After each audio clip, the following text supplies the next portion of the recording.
So what happened was this foam, this insulating foam right here, it used to be here, it's falling off, it's delaminating, and it's getting sucked in, causing a misbalance.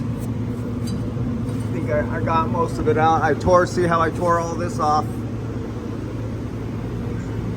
Let's see if there's anything loose here. See, this is loose, just tear it off. If it's loose, don't leave it on there. Okay.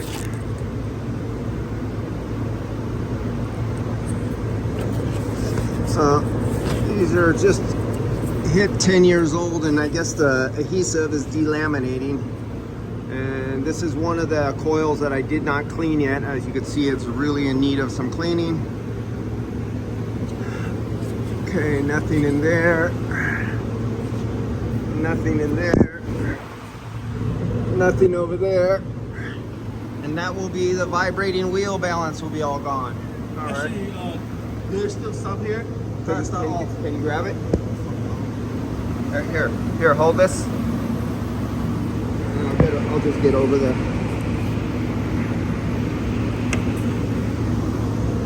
See it?